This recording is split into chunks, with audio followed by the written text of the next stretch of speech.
And welcome to episode number 39 of The Final Whistle. I am Kyle. Mark is still off getting ready for his wedding, but he will be back in due time. So you're stuck with me for another week. Yes, I promised we would do a live show this week, but with the Cavs struggling and having a pivotal game 5 tonight, we figured this would probably be the best case to go so everyone can focus on the game. I know I want to be focused on the game as well. So you have a recording here today and probably till end of May. Maybe we'll throw in a surprise live show when Mark comes back. But for now, it's recording. You're stuck with me. And don't forget, we have a very, very special show next week. It's going to be an exclusive interview, the first one here in The Final Whistle. You're all going to want to tune in. It's going to be a great one. Cannot wait to dive into that next week. You're in for a very special treat, folks. And I'm very excited to talk to the person that's going to be coming on and doing it. And he's very excited, and so am I. You guys are in for a very, very special treat. So, what a weekend it was in Cleveland. The Cavs lose, the Guardians lose, but hey, Browns hit it on the head, right? They had a great draft, as the NFL draft was this past weekend, as we talked about last week previewing it. As the Browns, I'd say overall draft, I'd give them probably, we'll go B minus B plus around there. It was an exceptional draft. It all started Thursday night when they traded back their 6th pick to the number 9 pick to Kansas City, who jumped up, who took a cornerback. We'll dive into some of the teams throughout the draft here in a little bit, but we're going to focus mainly on the Browns for right now, as they took offensive tackle, Spencer Fano, as he was the first lineman off the board at that time, and it's a good pick. You know, you're adding the help you need on that offensive line that was injury-ridden players or guys that really didn't really play or wasn't really up to the moment to play in an NFL game, especially in the offensive line. So this is a good pick. And when he comes from Utah and he coached under Kyle Whittingham, as he's been a great, they learned Utah, they were more of a run-the-ball team, right? Run-the-ball team. You have to be physical at the line again, and that's what this guy brings. He brings physicality. He brings stability if he could stay healthy, which I think he will. And he's going to add depth. It helps the offensive line tremendously. And when you got a guy who could play he can even play right tackle too if we really need him to, but he's probably more left to protect the backside of Shedeur, Watson, whoever's starting at the quarterback position come September. But I love it. And you address the need, and you're going to get a really, really, really solid player out of him. Now, as we all say, time to put the work on the field, right? He looks good on paper. He looks good. He looks good on paper. He looks good on the tape. He looked good, in the pre-draft process and all that. Now, let's put it to work, right? You got to put it to work. You got to put it to what you really need it to. Put it to, how do I want to put this? Make it worthwhile now. You're the number 9th overall pick, and he just brought in his brother for an unsigned drafted free agent. So it's going to be interesting how the brothers work out there. But Spencer Fano with a very, very, very good pick from the Browns as they started off hot. And then they drafted the wide receiver with their 24th pick, Kyle Concepcion. And I would say I wouldn't say puzzled by the pick. I thought it was interesting, as with a couple other. Now, there were a couple other wide receivers I thought you could have gotten there if they were still there, but they weren't. They got picked before, or they didn't get picked. We'll talk about that in a minute too, but this guy's got to grow on me a little bit. I was a little puzzled at first. And he reminds me, he's got the speed of Bond. And he reminds me of Bond and Judy kind of mixed. And it's going to be very interesting how this goes, right? I don't like the fact that Barry said he's one of the best punt returners in the draft, which I'm like, we got enough of those running or wide receivers / punters. We need those wide receivers that just play wide receiver that don't return punts. We got Thrash and Corley that could return punts. I mean, if this guy's here just to return punts, if he doesn't do well, then I guess we wasted a pick. But I'm going to be cautiously optimistic. Obviously, he's got to grow on me. I was a little puzzled by this, but if he could grow on me and prove it, obviously training camp and preseason are kind of, I mean, yeah, they're good measuring sticks, but you're going up against your teammates or you're playing, second, third, and fourth stringers, so you really don't have a good glimpse. Now, he could run the table and be one of the greatest receivers in the preseason. We're like, oh, okay, we hit a spot, but then it comes to the real game, right? It always happens. You thought he'd do, this certain player does well, and then all of a sudden, he comes back in the preseason or in the regular season, he does nothing. So it's going to be a very interesting how how Concepcion comes about everything. But I mean, it's an okay pick. Could you have maybe waited till this round 2 to get him? Possibly, unless they didn't think he was going to be there by the time he picked that round 2, because the Browns, who then with their third picked Denzel Boston out of Washington, which I thought was a tremendous pick. I'm surprised he fell to us in the second round, almost like 10 picks into the second round, right? I thought you could have went with Boston maybe in the first round, and then because you had a couple third-round picks, you had a couple fifth-round picks, you could maybe trade it back up if you really felt Concepcion wasn't going to be there. But it kind of worked out. And you get Boston for a third, you get Boston in the second round, so that kind of adds your wide receiver depth a little bit, which is great. Great pick by Denzel. Denzel's going to get those 50-50 balls. He's going to go up. He's going to be a guy you can rely on. Hopefully, as I said, it's got to pan out. Looks good on paper in college and the draft process, etc., etc. But he's got to work out. But I like the pick. I think now what I would have loved, maybe a Makai Lemon, yeah, probably more than a Boston, or definitely Concepcion. But now you got 2 playmakers on this roster that's going to help whoever the quarterback is, and I think you got more of a speedster in Concepcion, and then you got more of the playmaker, 50-50 ball in Denzel. Now, Concepcion can't get those 50-50 balls, but it's going to be interesting to see how they both match up against their respective cornerbacks, against their respective receivers, right? Or cornerbacks on each side of the ball as a receiver.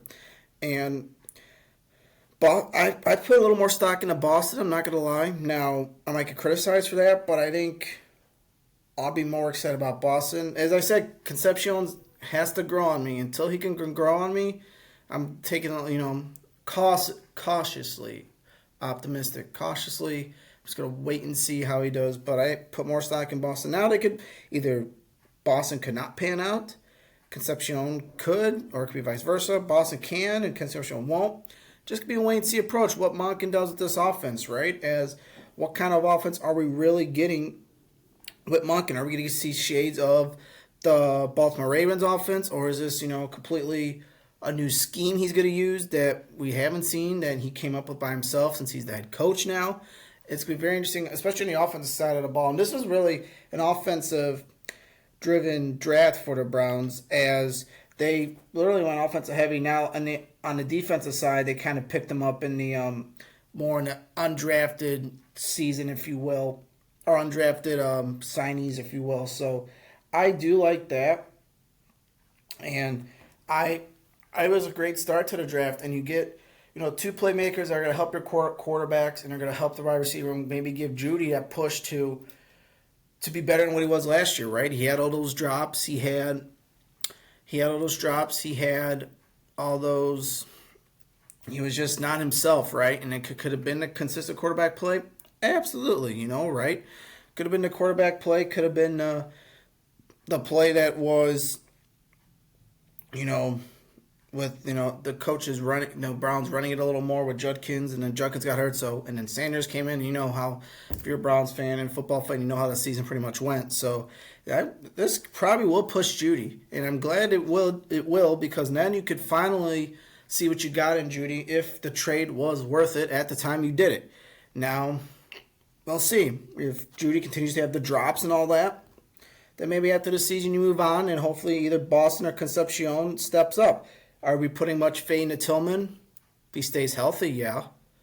But he's got to stay healthy. He hasn't really been healthy, and he's been kind of sitting out. He's got concussions. I think last year he had a concussion. I think he had a hamstring, I believe, or some with his leg, since he's been here. So we'll see. I think these two that are coming in are going to push the top two. And then you got Isaiah Bond, who's a speedster, who is kind of like a Concepcion. So they're kind of going to, I wouldn't say cancel each other out, but I think they're going to be some good competition in the wide receiver, especially with Concepcion and Bond with the speeding and all that. So we're going to see. This is going to be interesting how Monken works the wide receiver room and how they go about it, and what kind of game plan he put into play, especially when he's coming from Baltimore. He's kind of a different personnel than what he has here with the Browns. So it's going to be very interesting on the offensive side of the ball. Okay, then we move on. The Browns jump back into the second round as they picked Emmanuel McNeil-Warren, safety out of Toledo. Great pick, I thought, as he's going to be him and Delpit in that defensive backfield. It's going to be something to watch, right? As Delpit's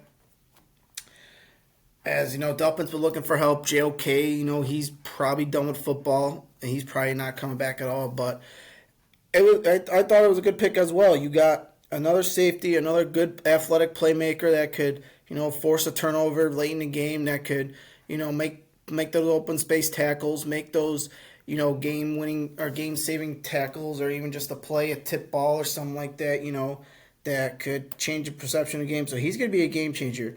And especially when you get Delpit back there, those two go, on one side, especially whatever defensive package they're going to be running this year. But it's something worth watching, right? It's going to be something to watch, something to know more about, to see what he does. Because if we get this type of the defense is already stacked, right? You got Denzel Ward, you got Tyson Campbell, and then obviously you got Mason Graham, you got Myles Garrett. Can't believe I was drawing a blank on that. So you got 2 and 2, right? That are different game makers. You got Myles Garrett and Mason Graham on the defensive side, or on the defensive tackle, defensive line. You got Tyson and Ward, who are game changers, the cornerbacks, and then the other level of the secondary is Delpit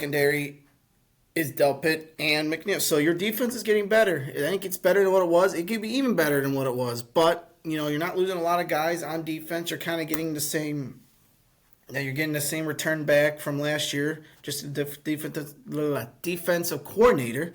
So you're going to, I think we're in for a special treat with that. They hit and especially you thought, right? You knew, especially with how many picks they had, especially they had that third round pick, and then they had 4 5th-round picks at once, and I believe it went up to 5 after they traded their first third, I think. Or no, they picked their first third. But they traded one of the trades where they got 5 5th-round picks. They didn't use them all, obviously. They used a couple, but so, and this is what happens in the draft, right? You get a lot of people, you get a lot of teams inquiring about stuff. And then, this is why, sometimes you stack. Like, next year, we have 2 fourths already from the trade. So you just draft. So then, you either use those 2, or you could trade them to somebody that, try to maybe jump back up in the draft, if you're maybe the 2nd or 3rd round with that extra 4th. It just depends. But I like where he went there. AB was not messing around with the first four picks, and I loved it. And he was not messing around. But we move on to, and I thought this was maybe a little bit of a reach with the next pick, offensive tackle Austin Barber. He is from Florida, and was it a reach? Maybe, and maybe you could have gone with one of your 3rd picks if you didn't trade up, or maybe the 4th. But you had depth, right? You had depth to depleted offensive line, so you got help there. And I think it's going to work out the way it should with that, as he's from Florida, and you just wonder, who's going to make the team from you would think, right? Being drafted that high, he's going to be help on the team. We're going to see. We're going to see come preseason. We're going to see come football, or come training camp and preseason games if they really make the cut. And there was a lot of better, I think, on a couple of other offensive tackles there that you probably could have taken instead of this guy. But, Browns thought he was the best for them at that spot, so we're going to trust him. He could play both sides as well. And, we're going to see how good the block is. It's going to definitely, as like the wide receiver room, it's definitely going to ramp up the competition, like a DeJuan Jones, or, couple other guys, the guys we traded for, and it's gonna ramp up the competition. This is what you want, right? You want competition. You want the competition. You want, you know, to excel. You want these players to come into practice every day and be the best version of themselves. And I wouldn't say threaten their jobs, but hey, look, you're bringing in guys that are gonna help. Maybe they start off as second stringers, or depth pieces. But hey, if they have a good preseason and training camp, one of those starters you saw last year maybe doesn't have a good start to the training camp and preseason. You're gonna look at that and be like, well, this guy's coming in, he's doing it works. It's gonna be more trust. You're gonna want the key word is trust, especially when you're trying to run the ball, when you're trying to protect the quarterback. Even though both of them are kind of more mobile than like a Tom Brady or Joe Burrow or a Patrick Mahomes, quarterbacks like that. These like Shador and Watson are more mobile than probably anybody or that we've had in quite some time, besides Tyrod Taylor, and so it's going to be, can they move? Can they get out for a block? It's going to be things they're going to watch throughout training camp, right? And we saw example, DeJuan Jones. Obviously, he hasn't really been making what we thought he would be coming out of Ohio State, right? He's been hurt. He's very slow getting off the line. He needed to lose some weight. He needed to lose some pounds, and hopefully he's doing that between his injury and trying to come back. So that's to be a story to watch in training camp. We'll talk more about that as we get closer, how this depth piece really comes to fruition, right? How this comes to fruition, how this will play out, because you draft, you're going to need, especially if there's an injury, this Barber is going to have to get right in there and play. So it's just put up or shut up time, especially if you're a third round pick, you're going to need to play at some point, I'm sure. So even if it's, a snap or two, but you're going to want to get in there. You're going to want to be able to say, hey, I'm the reason, we didn't give up that many sacks or, et cetera, et cetera. So you're going to protect the quarterback. You're going to want to make sure you have the right guys and the right personnel to help you out there. All right, and then we move on to day 3 of the draft as we continued, as the Browns drafted a backup center. I didn't keep this guy to be more of a depth/backup. Maybe he wins the job, who knows? Depends how training camp goes. We always go back to that. But Parker Brailsford, center from Alabama. He is one of the better. He's 6'2", 289. Probably maybe put on. I don't think he's got to put on too much more weight, but he started 27 games for Alabama after and he came over from Washington. So it's going to be very interesting to see. I think he's a little undersized for me, but sometimes right, sometimes undersized, quicker to better, especially on the offensive side, right?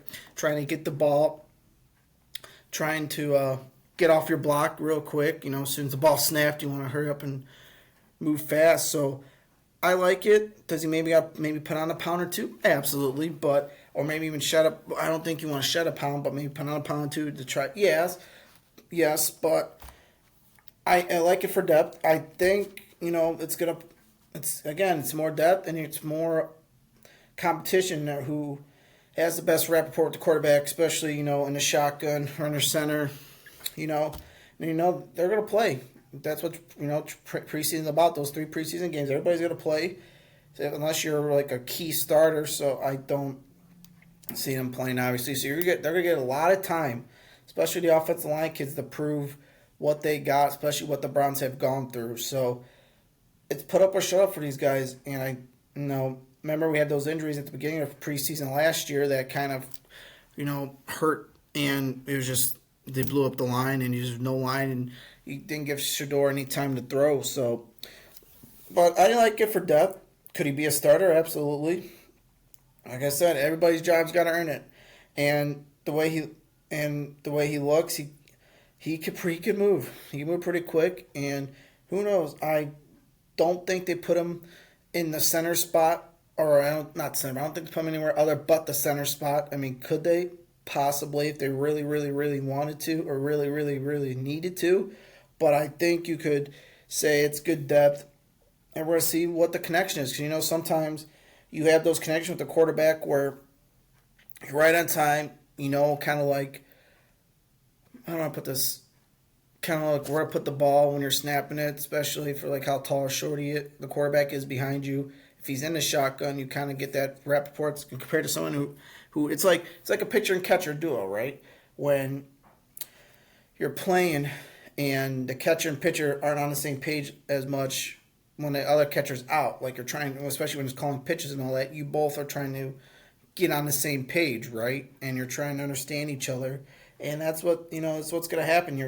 It's like a pitcher catcher type of thing. You're gonna build that rapport. You're gonna build what you got with your quarterbacks, and whoever probably has the best rapport and could defend well, and defend the line well, and not get boat raced or blown up easily is gonna start. Could Brazier win the job? All these guys win the job, but it's just you got to prove it. Especially when you're a rookie this year, you're gonna have to prove your worth and prove that you're gonna be sticking around. So that's a good death pick, and we'll see how that goes. I cannot believe we traded for Justin Jefferson. Holy cow, we got Justin Jefferson on the Cleveland Browns, a linebacker from Alabama. I wish it was the wide receiver Justin Jefferson. Will not be some, right? But interesting pick. Another back-to-back Bama kids. That's gonna be a wait and see approach for me. This is one of my wait and see. A little undersized, but he could be a little speedster, right? Could be a little speedster to help that that second level of the defensive backfield. But we're gonna see.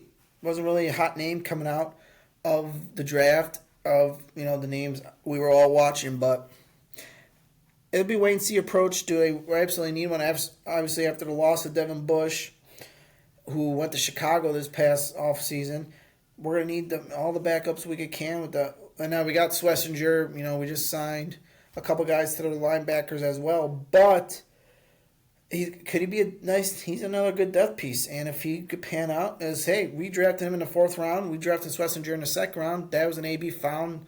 I think caught on fire drafting, right? He found his diamond in the rough. This could be another diamond in the rough. Who knows, right? Could be the next Schlesinger, and him and Schlesinger could be, the next duo for many years here in Cleveland. But we're gonna wait and see on that. I like it, and he's gonna be, and he's a little speedster, so we'll see how he goes. If he could wreck some plays and be at if he's a spy, he could be that spy at the second level for that quarterback, right? So we're gonna see how that goes, and I think it's going to be interesting. It's gonna be an interesting side of the ball on defense.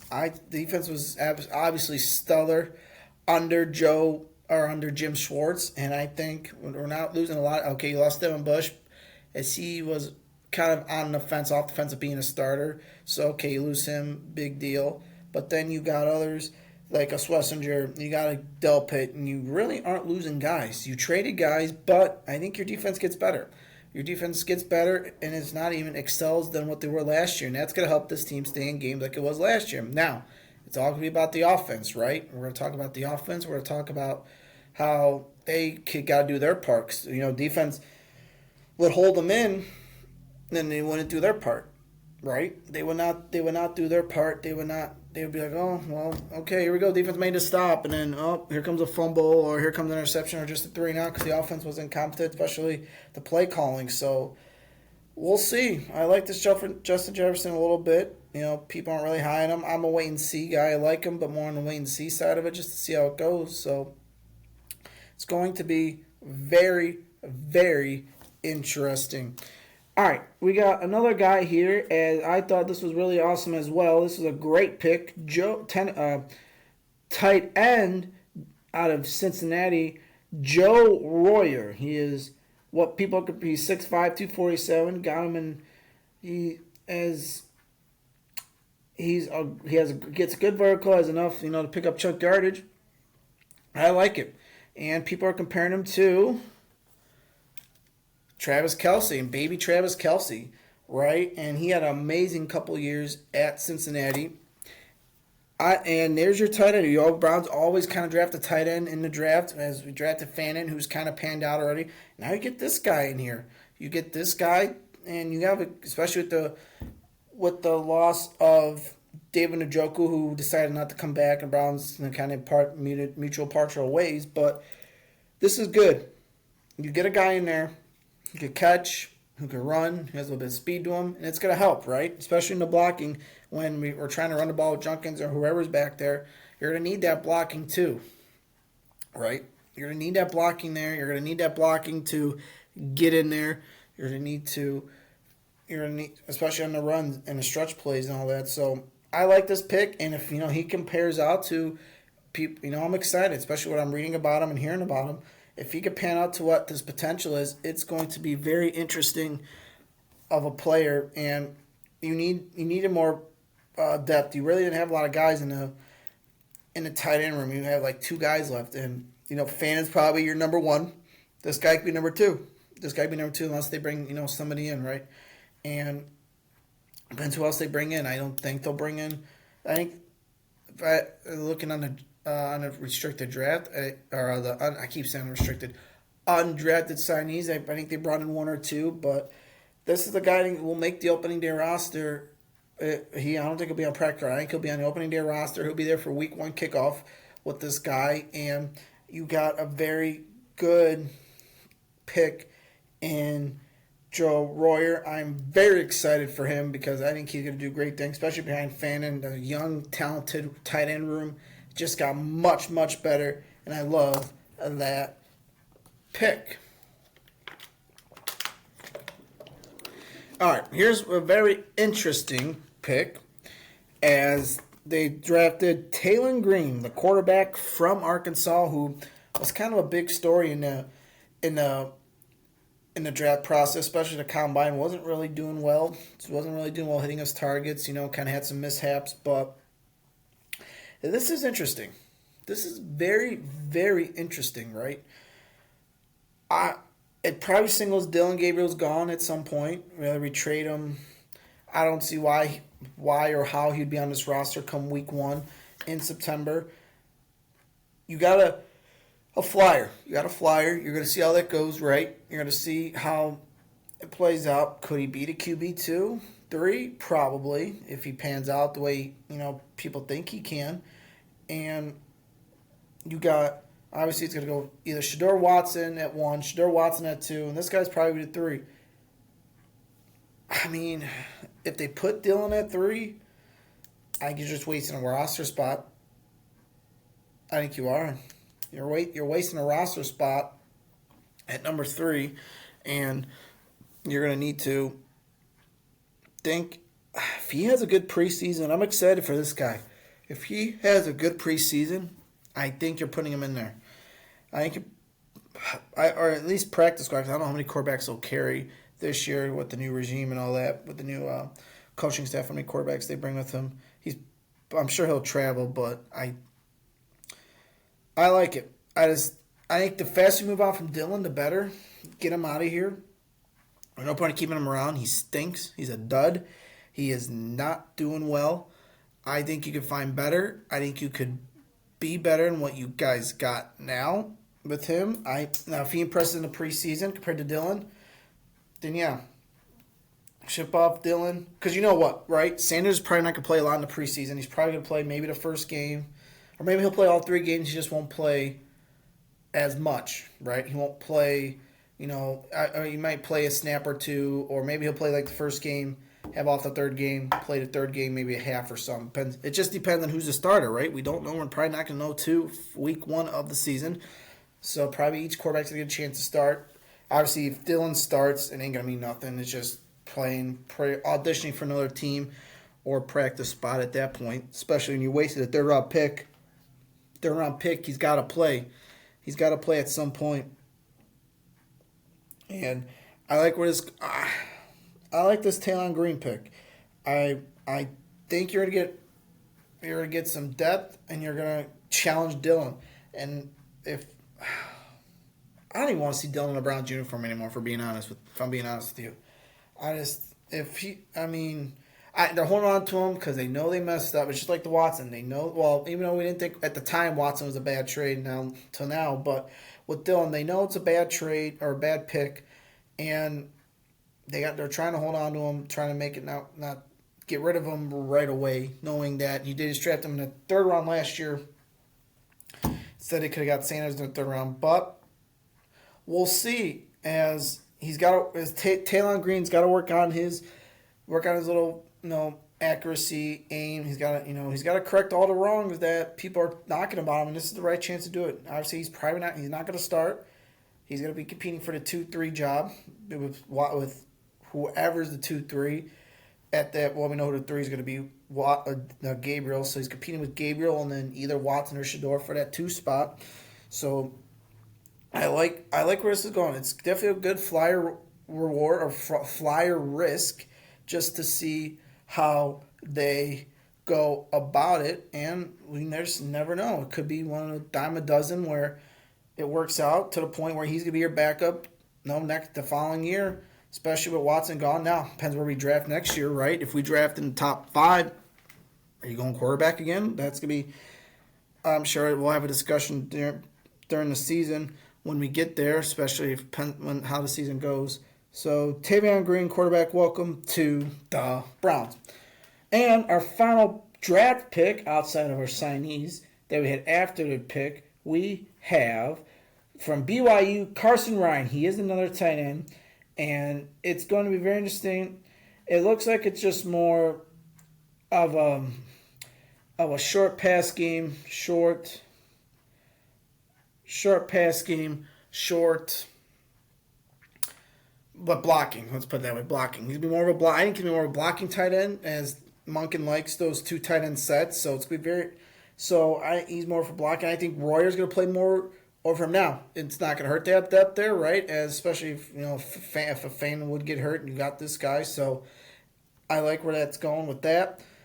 So a little depth there from BYU. It's gonna be very interesting. It's gonna be an interesting roster, and I'm gonna give it A-, B+ type of draft. I thought this was probably the best draft. Andrew Berry, I would say from last year to this year, he caught fire from the second round to the third round, or from the second round on to this draft. It was a good pick, good draft. Couple picks, as I've said, are going to have to grow on me more than some of the others. So we're going to see, but future is looking promising. It's all about but now it's time to work on the field, right? It's time to put the work.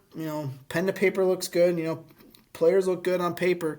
So it's time to see how this all goes. Now it's put up or shut up. And if they're all bust, which I doubt they're all going to be bust, but if this is a bad draft class coming in, which I don't think it is going to be, then we're going to have more problems next year. But we're going to see. Time will tell in a couple months.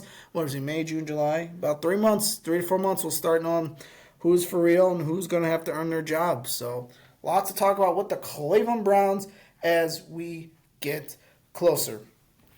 All right, before we kind of go over more to draft, I want to give a very, very, very, very special birthday shout-out to Brandy. As, yes, Brandy, the co-host from BK Talks, as another podcasters I got to know over the last year or so, and Brandy's been really special, to me, as if I always have a question about just doing this or just getting feedback. She's always been there to give me some feedback about hey, try this out, or hey, I like what you're doing, or hey, maybe try this next time, or et cetera, et cetera. So she's been a blessing when it comes to podcasts, putting this together and giving me some feedback and ideas, and just being a great friend. Sometimes when we do, we'll do like a weekly check-in or something, and we'll just talk and BS for a little bit. So she's nothing short of amazing. She's a great mom. She's got some great kids, and a great husband. So I appreciate her so much. So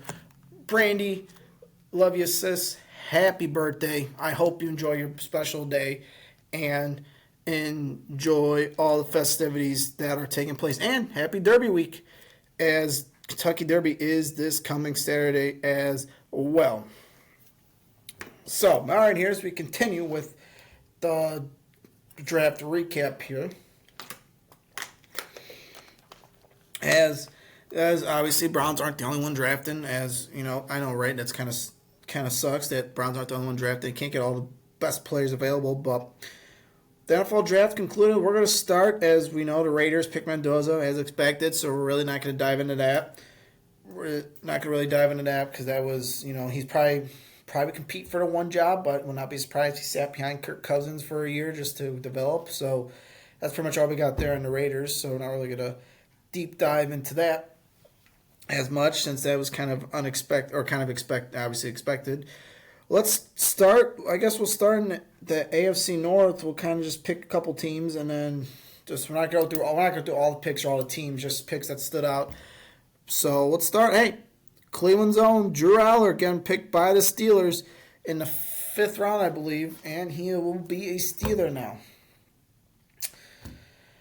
That's very interesting, right? Very interesting pick. Now, the Steelers were probably the most communicative and most in on him from the draft process, from what I've heard through a couple people, and it's funny for those of you that don't. I'm sure most of you do know by now, but those of you that don't know, his parents. It's funny that his parents are actually Brown season ticket holders. And that, how weird is that? I don't say weird, but how interesting is that, right? You're going now. You're gonna be in the same division as your hometown team. You're going to play in this stadium, or at least be there in that stadium at least once a year, and could be playing. You never know. We still don't know what Rodgers is doing. He's still kind of leaving everybody in limbo. So this is probably a good reason why they went with that pick. You got Will Howard, who's going to be competing for that job along with Aller. Now, it's going to be very interesting. Aller coming off that injury, right? He got injured last year and kind of ended his senior year early, and he couldn't really ball out. Now, they probably weren't going Penn State. They probably weren't going anywhere, especially after losing to Northwestern, UCLA back-to-back. That was their season.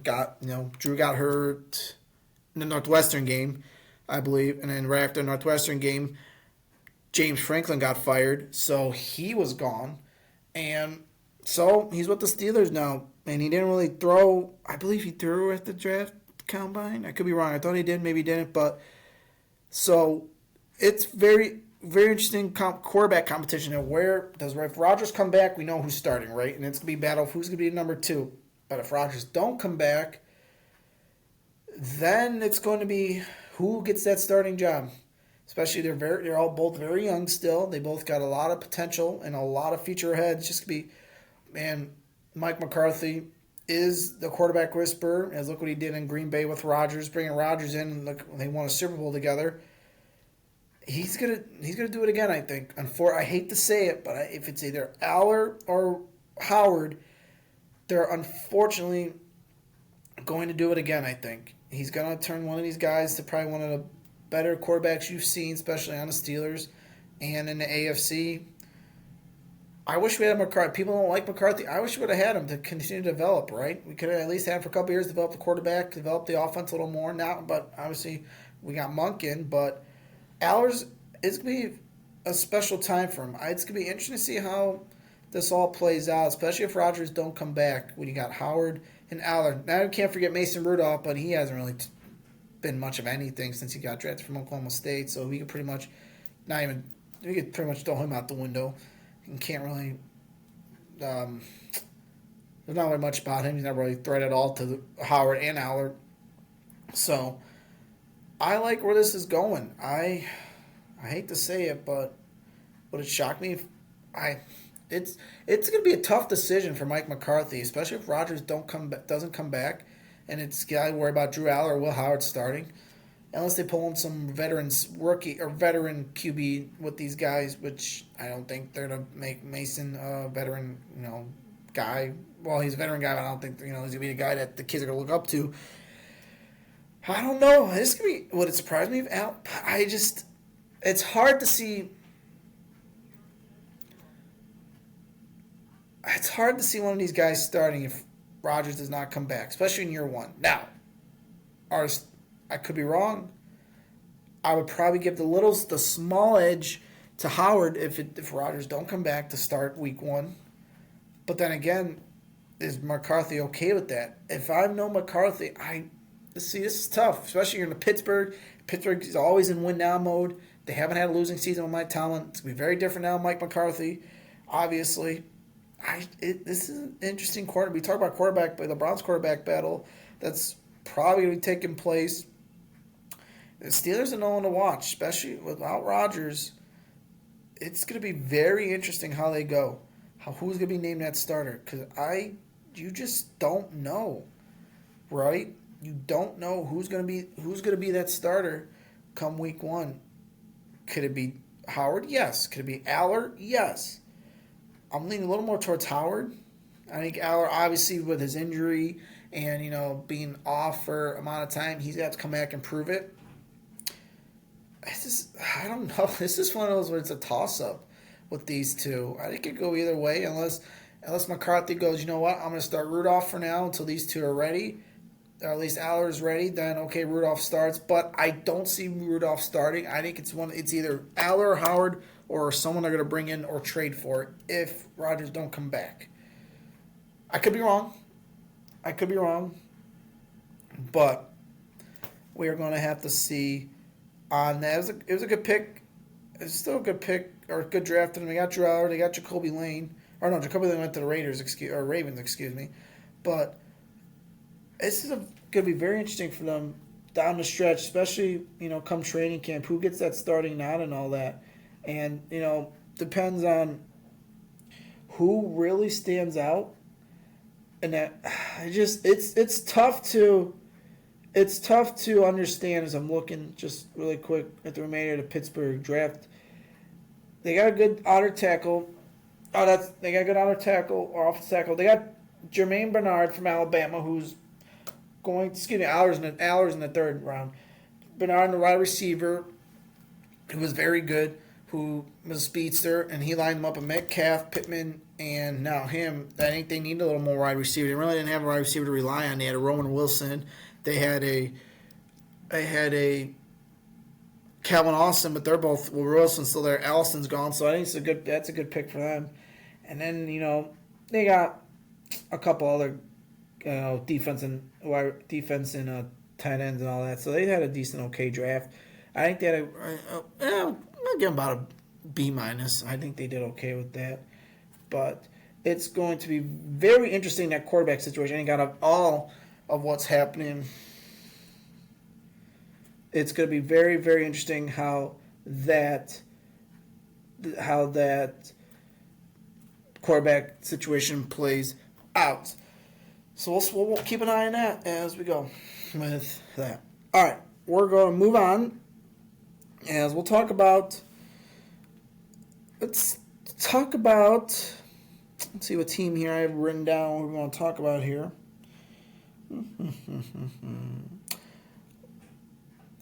We'll go with Cowboys. Let's go Cowboys because they had a good defensive draft. They got Caleb Downs, Deshaun Barnum. They're really putting together a nice defense, especially after letting almost 25 plus points a game last year on defense. You got a Caleb Downs. Caleb Downs kind of slid down the draft board a little bit with his little knee injury he was dealing with through the end of last season and probably during the combine and pre-draft process and all that. But I like where Dallas is. Going. Their defense is okay. Their defense is getting better. They got a big boost. And then they got a little edge rusher in Jay Sean Barnum from Michigan. And they're spicing up that defense. If Downs could play up to his potential, that defense is going to be a force to reckon with this year. Now it's all about their offense. If their offense doesn't choke, right? You got obviously Dak still there, CD, Javonte Williams, Ferguson still there, Jake Ferguson. So it's going to be an interesting season for the Cowboys. Second year under Brian Schottenheimer. We'll see does he survive this year if they don't make the playoffs. I don't think he will. I think it was a bad coaching pick from the beginning, right? I really thought they would have gone outside knowing Jerry Jones and threw whatever money they could to get a better coach in there, but he wanted this guy. We're going to see. He's got the pieces in place. Right? He's got a defense now that's sitting there that could be a decent quarterback or decent defense coming up. Definitely big boost. I'll tell you that, big boost there. But we'll see. As the key, the kind of the saying today is all to work on the field now. If they could be between coaching and getting these players in the right position, can Caleb Downs do what he does best: play that safety, play that nickel, and show what he's got, especially in Dallas. And I probably one of the best picks of the draft. If you ask me, if it wasn't for his knee, he probably goes top 10, maybe top 5. Who knows? But he slid down. The Cowboys traded up to get him, so they knew that they couldn't pass up the opportunity to get a player like Downs, as it was supposed to be Miami's pick, but Cowboys moved up. So that tells you all you should need to know is Dallas. And I'm kind of surprised. Well, I'm kind of surprised, but not surprised they didn't show up in the 10th round or 10th round, first round in the top 10. I thought maybe. Well, I'm thinking if they really liked Downs, they would have jumped in, but I think they knew he was going to slide, so that's why they kind of waited. And they're like, you know what, they had to make the jump now before either Miami or a Rams would have taken him if the Rams thought about it. But so that was a good pick by them. Defense and Jason Brown, they're really loading up on that, and they got a couple, good weapons now to utilize. But just got to utilize them. How much can they utilize them without hurting him or his knee kind of? Because the knee injury always lingers, right? It always lingers to the point where sometimes you're just like, it gives out and then you just call it quits. But, they had an okay draft. It was really, it was a short draft for them. They only had 7 picks usually. And they got a couple Macaulay Lawrence from USCF. They're boasting up that defense, right? They're boasting up that defense. So we'll see how the Cowboys do. Now, do I expect them to choke? Absolutely. Do I expect them not to win a Super Bowl? Absolutely. Do they make the playoffs? They could with that division. They could make it. And this might be their last chance to make it like the way it is now. Because I think next year, you're going to see more of the Giants in there, right? You're going to see more of the Giants with what they're doing with John Harbaugh and company. I think it takes the Giants a year to kind of get their feet wet. And now, would surprise me if the Giants do make the playoffs? No. As a wild card? No. But I think if the Cowboys want to make a run, this year's the year to at least make the playoffs, because once the Giants get their momentum going and get, Harbaugh starts to get his guys in there, I think it's over for the Cowboys. I really do. Unless, they go on a, like I said, unless they go on a run this year, which I highly doubt they go on a run this year. They could with that defense and, that offense, especially under second-year coach Schottenheimer. But the Giants are going to be right there, man. They're going to be right there. I would not be surprised if they're right there this year as well. But the Cowboys want to make it. This is their year to do it. This is really, really their year to do it. Because if they don't, there's going to be a lot of unhappy fans. Excuse me, a lot of unhappy fans in Dallas and obviously all over the world that are not happy with the coach and maybe some draft picks, depending on how they play out. So Cowboys are definitely a team to keep an eye on this year, especially with the Giants coming up the rails. All right, let's talk. We have some quarterbacks to talk about. As the Rams picked Ty Simpson, and the Cardinals picked. Well, we'll go do the Rams first. We'll go to the Cardinals.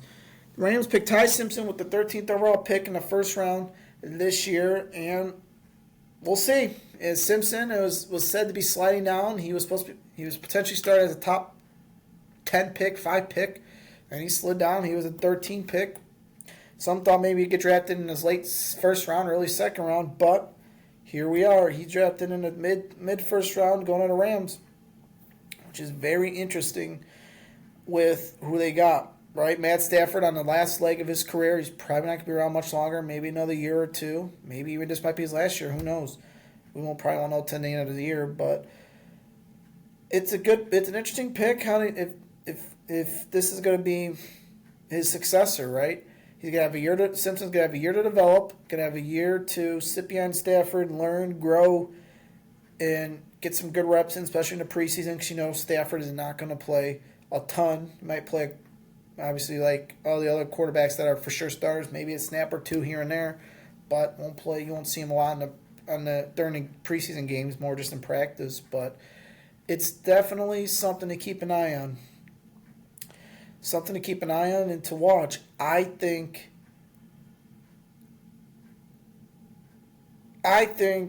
he's gonna start, or I don't say start, but I think there's a good chance he's the starter coming up next year, the year after.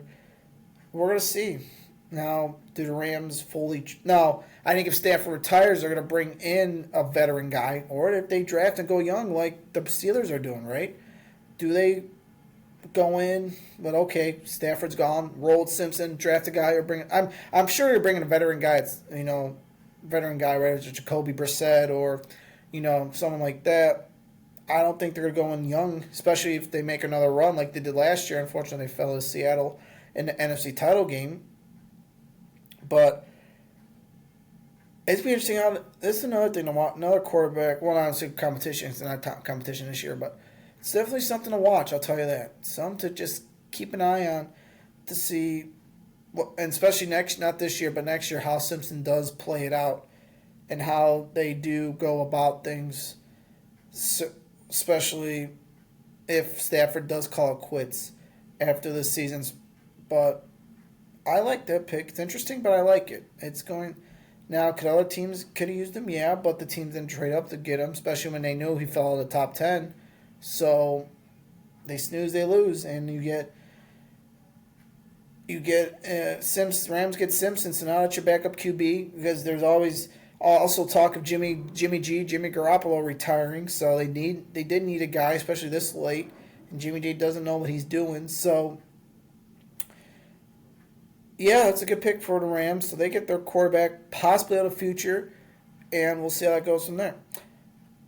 Another quarterback going off the board, Carson Beck goes to the Cardinals. He and Jeremiah Love are teammates, as Jeremiah Love was picked third in the draft by the Cardinals. So they got an interesting offense coming up, right? Jeremiah Love's probably going to start right away. Would not be surprised if he started over Connor, or definitely going to split the load. You would not split the workload if he ain't going to say he's going to play right away. Jeremiah Love, there was a good pick by the Cardinals. A very, very, very, very, very good pick. And Carson Beck, how long before he starts, right? You got Jacoby Brissett there a year. And it's not like,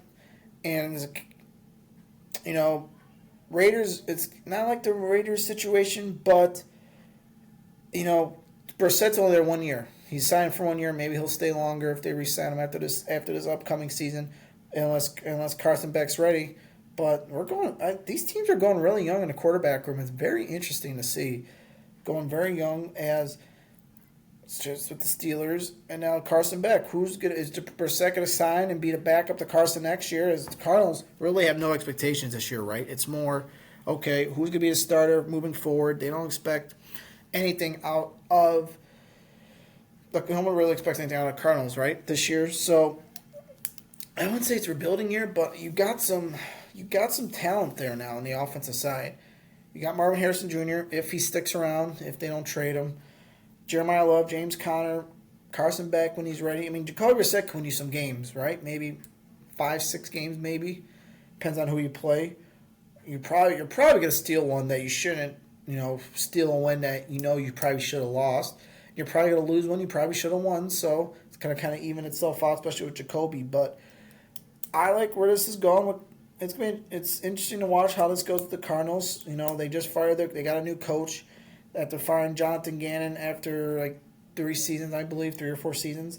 He was out the door. So new coach takes over, new quarterback possibly if he pans out. Definitely a great pick in the Jeremiah Love, and we'll see. They're probably not going to compete for the division for a while, folks. Probably might be good 2, 3, 4 years for they start competing again, especially if they have to restart the clock every couple years. Because you know what? Remember, Kyler's out. He's in Minnesota now. He's competing with JJ for that quarterback spot. Marvin Harrison Jr. wasn't really getting a lot of touches last year. I mean, especially the first half of the season, if you remember. He was not even, he was falling short, and I would remember because I have enough fantasy, go me. But it's be interesting. Now he's got at least Jacoby who could throw the ball, who, he's going to have time for Jacoby to get him the ball and to get him open in space. And Jeremiah Love, when the passing going, you have to compliment James Conner well. As you remember, they had a couple other guys compliment James Conner, and James Conner got hurt. But now this is very interesting. You got definitely a good shot here for a young core to come up together and start making noise, especially starting next year if Carson Beck is ready to go by then, and they put full trust that he will go. And it took a while, right? Carson Beck did not go, as we didn't expect Carson Beck to go in the first round, maybe down the second round, but he kind of went. He went on day 2, so that was probably the spot for him. Probably the spot for him. He was not going round 1. If it was, it would have been a very late round 1 if one of the team really went up and got him. But they did not. So Cardinals will be an interesting team to watch. Definitely a very interesting team to watch down the stretch. All right, we're going to move on. As the Titans kind of did some very interesting things the other day. We go to the wide receivers a little bit. Cardell Tate is going. We thought maybe the Titans would go either Jeremiah Love was gone before him, but if he was still there, maybe thought they could have went Jeremiah Love, or they could have went defense, but they go Carnell Tate, which I think is a great pick. They pair with the Taj Spears, the Tony Pollard, and Wendell Robinson, which Wendell Robinson really didn't get his fair shot or fair share in the Giants with that cluster of a mess there, and being behind Neighbors. Now Rondell Robinson gets a chance to be free, gets a chance to maybe step up as the team's number 1 and to be a viable option for Cam Ward and that offense. So we're going to see how that pans out this week, or how that pans out this season. And then you pair him with Carnell Tate. Carnell Tate, one of the special wide receivers in the draft. He fell, and I think that kind of persuaded the Browns pick a little bit, especially when Carnell Tate was going. When they knew Carnell Tate was probably being picked by the Titans. That's probably why they traded back, knowing that he was off the board and they weren't going to get him. So, but the Titans got a decent offense. Now, it's like Cardinals, right? How long until that offense starts clicking? Again, can Cam Ward take that next step? Can their new coach turn it around too? Remember they fired Brian Callahan mid-season last year after a bad start and then following a bad season of previous years. So it's a good pick by the Titans. Now it's going to be all right. It's like all teams, right? You have a good draft. Now you got to put all the puzzle pieces together and play it out and see how it goes. If it's going to work or it's not going to work. It all depends also, right, on the coaching as well, how that goes about everything. But I like what the Titans were doing, especially in that third pick. That could be an interesting duo, Robinson and Tate. They could rack up some good fantasy targets and some good points. And I like the way they're going with that. And I like the way I really like it. I really, really do. And it's going to be very interesting how this goes about. Now, can Cam Moore get them the ball, right? As they got to beef up that O-line a little bit. They got to beef up their defensive line's going to be good. It's all about their offense now. Offense got to beef it up a little bit. They got to protect Cam Moore so you have time to get him the ball, right? The past couple of years, last year, he didn't really have time to get the guys the ball. When they did, look what happened. They won a couple games, and they were able to get the ball downfield and stretch the field. And that's what's going to have to happen this year, especially a great playmaker in Carnell Tate, or Wendell Robinson, who finally gets his fair shot. I know I've been a little high on him, especially in the fantasy ranks. He's had some good numbers, especially when Neighbors went down. But now we've got an offense and a quarterback to throw now. So it's going to be very, very interesting from the Titans' perspective. And another one, as the Eagles this was very interesting. I like Mekhi Lemon from USC. He went to the Eagles.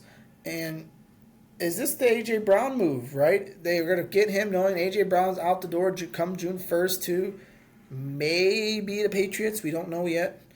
But that's the rumored team. That's going to happen. We all know what's going on with the Patriots head coaching, and we'll leave it at that. But maybe we'll deep dive into that a little bit once Mark comes back. But yeah, this is a good move by the Eagles. I like what the Eagles did. I like how they got a good receiver, and their receiving core is good now. Devontae Smith, Mekhi Lemon, Tavion Wicks. Tavion Wicks really is like a Wendell Robinson. Really didn't get his fair shot with how crowded that wide receiver room was in Green Bay.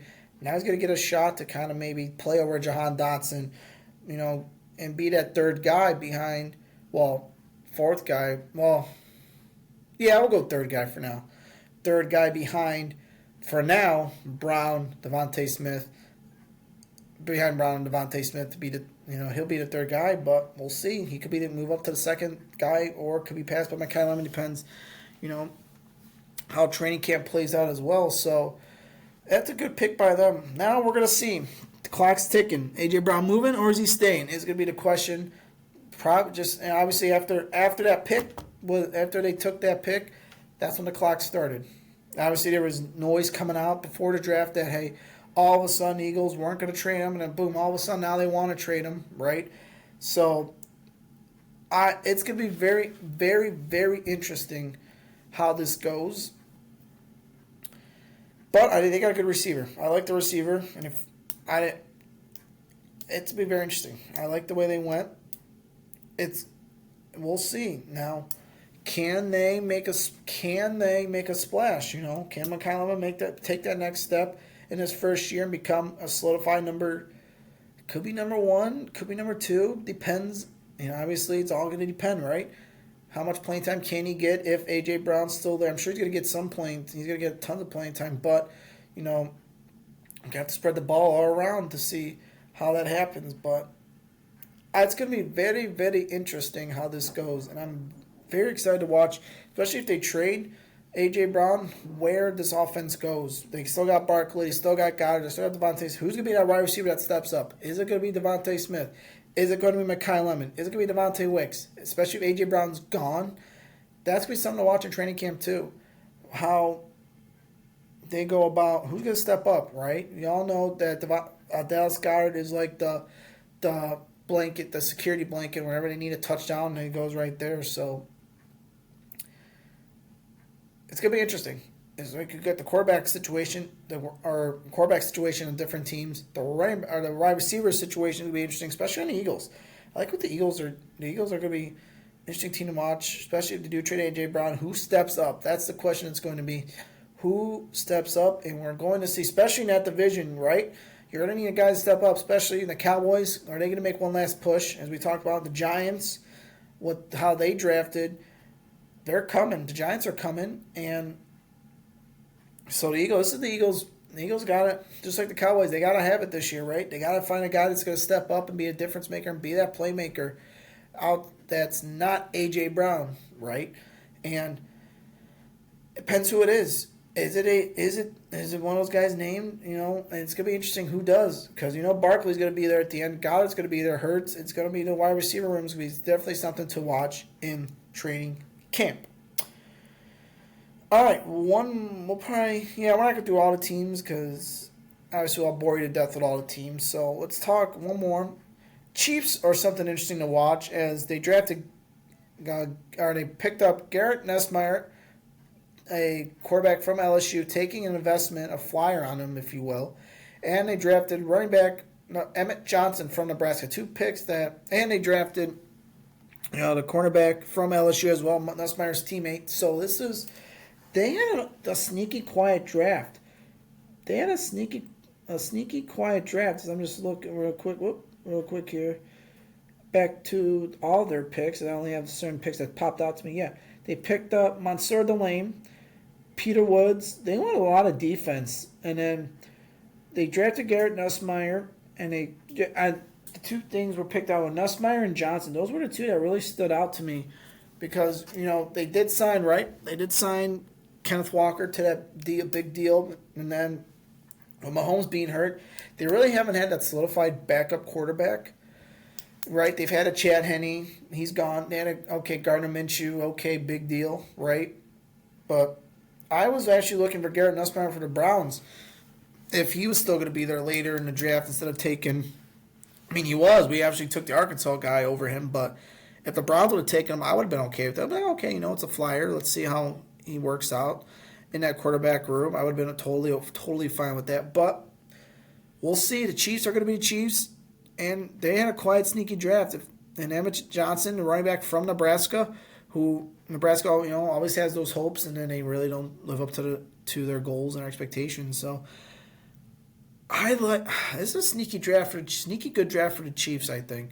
And if Mahomes going down last year, they had a chance to kind of revamp everything to kind of get a better sense on, okay, what they need to work on, what they need to correct. Right? When you win, you're like, okay, it's hard. It's not, I wouldn't say harder to find out what you need to work on or correct, but you're like, okay, it's a little easier than if you lose. Well, I would say it's a little easier to find out what you need when you lose than to win. Because you win, you're like, oh, okay. But then you got to go there, okay, you got to need this, this, and this, but also, we still have this, right? But, no, I like how the Chiefs went about them. And Johnson, he's going to be a good running back. He could, to be a compliment to Kenneth Walker back there. He's got that speed and explosiveness. And especially the way he played in the Big Ten. Obviously Nussmeier, if Mahomes is ready, is not going to play.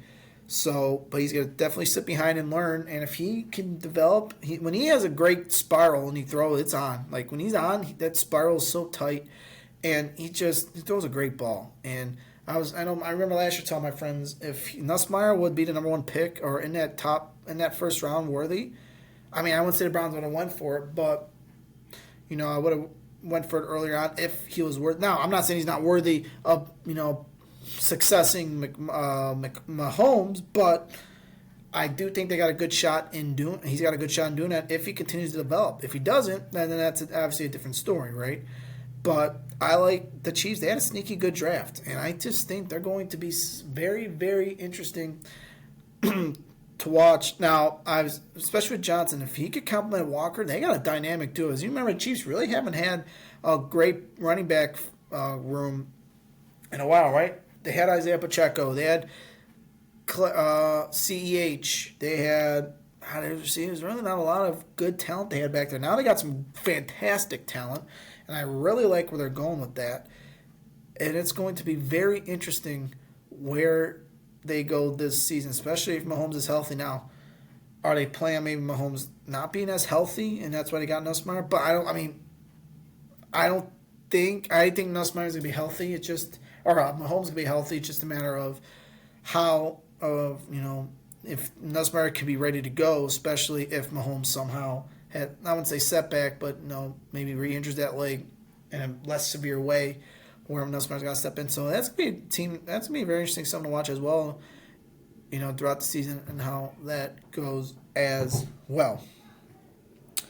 Well, folks, we could be here all day talking about all these teams, but I don't want to bore you. I just thought those are some of the picks that stood out to me throughout the entire draft. Obviously, there's a lot more, and I'm sure that I'm missing, but didn't want to sit here and bore you with all the draft stuff. As I'm just looking through some of these drafts really quick from the teams that I haven't mentioned. Obviously, I haven't mentioned. I have 1, 2, 3, 4, 5. 1, 2, 3, 4, 5, 6, 7. 6, 7. About 7 teams already. I mean, I just went through kind of the draft picks that really stood out to me throughout the draft this weekend.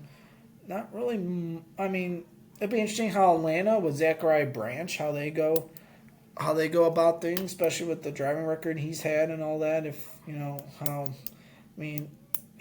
do need another wide receiver. I mean, he stays in the same state. Did go to Georgia. The Falcons do need another wide receiver behind Mooney. And I'm forgetting somebody else. Mooney. Forgetting the other guy.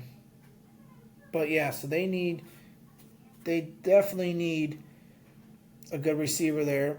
Ravens, they did okay. I thought they had a decent draft. They got Jacoby Lane, USC's second best, maybe even best draft, or best wide receiver. He went.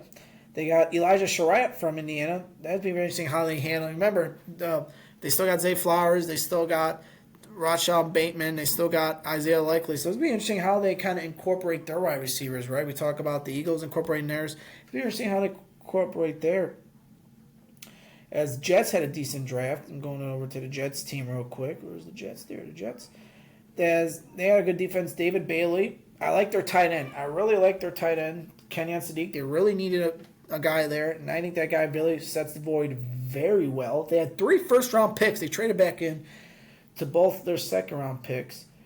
And then they got Omar Cooper Jr., which he was taken after the Browns took Concepcion. I would have been okay if they took Cooper, but Jets fault. And obviously we'll see how the Jets do this year. The Jets always have hope, and then they kind of, crap the bed. So it'll be very interesting to see how they do that. They had a couple good picks. They drafted Cade Klubnik, QB out of Clemson. That's going to be something to watch. You know, Super Bowl champion Seattle, they picked Jalen Price their first pick. You know, it's going to be, teams had a good draft. It's just, and Washington picked Sonny Styles, just teams that, they picked Katron Allen, the running back from Penn State. You know, so the Bears had an okay draft too. Dylan Thieneman, Malik Muhammad, they had a good defensive draft. So it's just very interesting how this goes. It's just how this all goes, right? Picture perfect.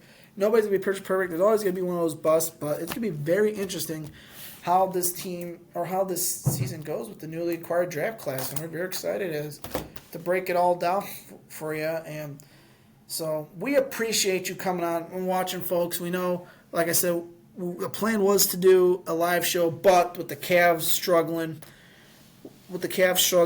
and making it an even series. Now, if it was 3-1, we probably would have did a live show, knowing that the Cavs would probably close it out. But now it's all of a sudden 2-2 series tonight, so we figured everybody's gonna be focused on that. So that's why I decided to go with a live or a recorded show this week to make things easier for you guys and me. So. Don't forget, next week we are live with a very, very, very special guest. Oh, I would say we will do a live show again, probably in May, as long as the Cavs aren't in the playoffs, or as long as the Cavs aren't playing on that day. We'll probably do it. We'll probably do it late May. We'll give you maybe we'll do it Memorial Day week. I think Memorial Day week is when we're going to do it. So we'll let you know. Probably May. I can tell you right now. Probably May if we do it. May 27th is May 27th is when we're going to shoot for it. That's if everything goes according to plan. We're going to try for it. I think that's what we're going to do. So that's as long as the Cavs aren't playing in the playoffs that day, which I think that's finals week. So that would be the day before the first finals game if we make it. I don't even know if we'll make it there, but if we did, that would be the first finals game. So I think that would work out. But obviously, odd subject to change depending on everything that happens. So don't forget, next week, exclusive interview. I'm very excited for this. A good family friend is coming on to join the show. We will have all that. We're going to get into the weeds about everything, about their career and everything, and it's going to be fun. I hope you all are excited for it as much as I am. I'm very excited for it. I cannot wait for you guys to meet him and get to know him a little bit. We're going to dive into the weeds about everything, and we're very excited for it. So, I am Kyle. We thank you for joining us. Mark, I promise he'll be back soon after the wedding in a couple weeks. But you're stuck with me till then. We love you. Thank you very much for joining us. Go Cavs. Go Monsters. Let's reel this Cavs team back. Let's delete Toronto and move on to the second round. Hopefully, we're celebrating a Browns win. Yeah, we're celebrating a Browns win. Hopefully, we're celebrating Cavs series win come this time next week. If not, we're definitely going to deep dive into the Cavs probably the week after. If we don't win, that's probably going to be one of our topics. Deep dive into the Cavs for sure. That's coming up. That's coming up if we fall to Toronto. So I'm out. I got to run. We thank you for joining us. We love you. We'll see you next week on the Final Whistle. Goodbye.